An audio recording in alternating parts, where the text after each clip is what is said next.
Yeah, we're really excited to be celebrating the 25th anniversary of the Savannah Music Festival. It started in 1990 as Savannah on Stage, and it was an idea of the Chamber of Commerce here in Savannah.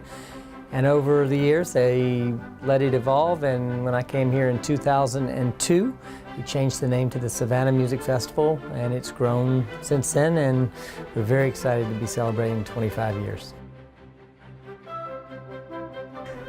Well, this year, the schedule sort of, I wouldn't say it skews in any one direction, but we have more world music this year than we've ever had. So international sounds that people probably aren't used to seeing in Savannah. So we've got West African singer named Fatoumata Diawara with a desert blues player named Bambino, kind of North African-ish West. Got a great Scottish band coming who's doing like a special trip to Savannah, playing alongside this Irish tunes band, and we haven't done Irish music since 2007.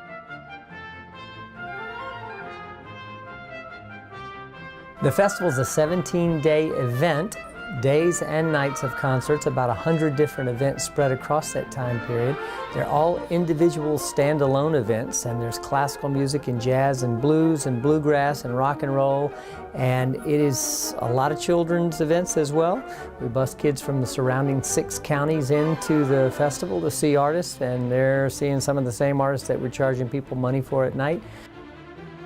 Certainly seeing all the faces is a wonderful thing. I think for us, the other side of our educational programming that people might not know about in Savannah are the 2 national sort of mentorship programs that we do. So there's an acoustic music seminar where Jerry Douglas and David Grisman and Chris Thiele and all these sort of renowned musicians are working with hand-picked 15 to 22-year-old string players from around the country.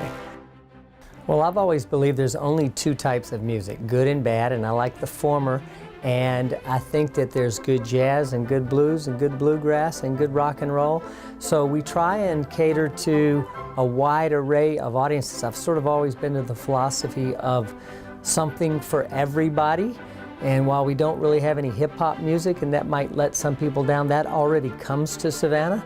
So we're trying to put musical arts in front of people that they wouldn't normally get exposed to, or if they did, it's very rare that they come. I happen to like Vince Gill as a country artist very, very much.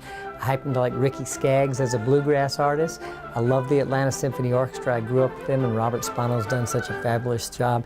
Daniel Hope is our Associate Artistic Director that does chamber music. We have so many great jazz musicians, Marcus Robertson, Christian McBride, and I love the experience of children hearing music. I heard music when I was in 4th grade. I used to get bused to hear the Atlanta Symphony, and it's very, very important that we continue to introduce the next generation of patrons and scholars to the musical arts at a young age. And when I say young, I'm talking K through 2, because those are the times that you can really make an impression on young people. We live in a city that has a lot of historic venues, so we have historic places of worship. We have some historic theaters that have been renovated that are wonderful. We have some historic theaters that need to be renovated, but we plan according to the size of what we think we can sell in numbers of tickets, but I'm very interested in intimacy. I think people in life are interested in intimacy in whatever shape or form it comes in, and particularly with the musical arts. So if you can see the Atlanta Symphony in a room that holds 300 people, why would you ever see it in a room that holds 3,000 people? So you have to tailor those things. I much prefer to hear the Atlanta Symphony in the Lucas Theater than I do the Johnny Mercer, simply because of the intimate size of it. So we're trying to put on programs in these various spaces according to that.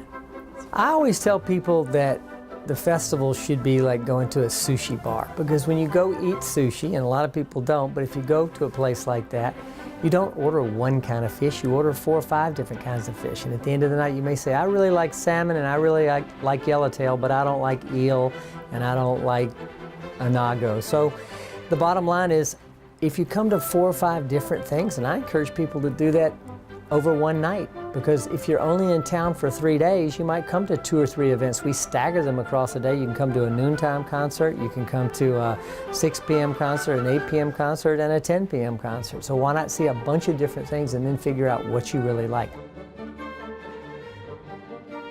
Tickets are still on sale, and people can get them online at savannahmusicfestival.org, the box office at 216 East Broughton Street, Monday through Friday, 10 to 5.